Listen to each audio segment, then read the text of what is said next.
سلام دوستان عزیزم، امیدوارم که عالی باشید. به کانال آشپزی من خوش اومدین.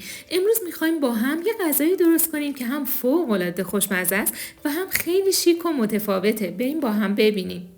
برای درست کردن این خوشمزه ها به چند عدد سوسیس نیاز داریم. من از 4 عدد سوسیس با اندازه‌ای که در تصویر میبینید استفاده کردم. برای شروع ابتدا و انتهای سوسیس رو میبریم و کنار میذاریم. سوسیس ها رو مثل تصویر برش میزنیم.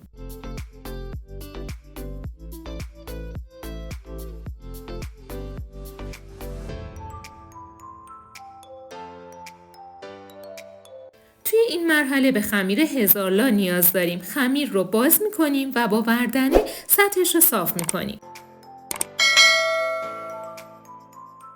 حالا به صورت دایره‌ای خمیر رو به تعدادی که لازم داریم برش میزنیم.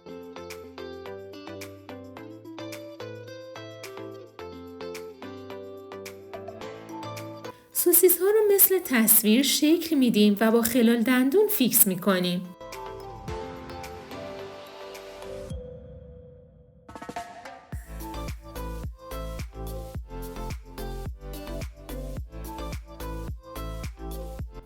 با سیخ چوبی لبه های خمیر رو شکل میدیم.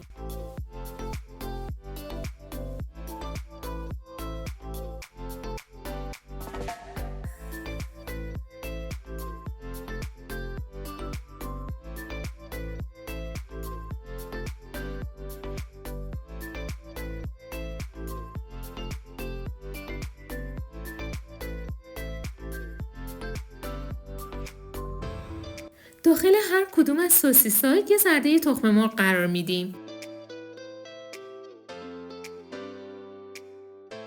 روی زرده های تخم مرغ پنیر پیتزا میریزیم.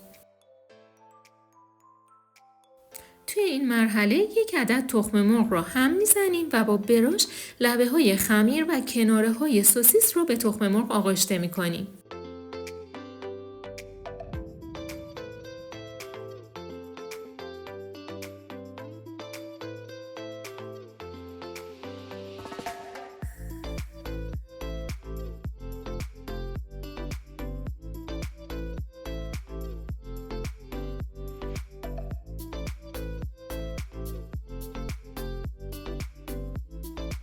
حالا سینی رو در فری که با دمای 180 درجه سانتیگراد از قبل گرم کردیم به مدت 15 دقیقه قرار میدیم. غذای بی‌نظیرمون آماده شده. امیدوارم شما هم این غذای خوشمزه رو آماده کنید و در کنار عزیزانتون از خوردنش لذت ببرید.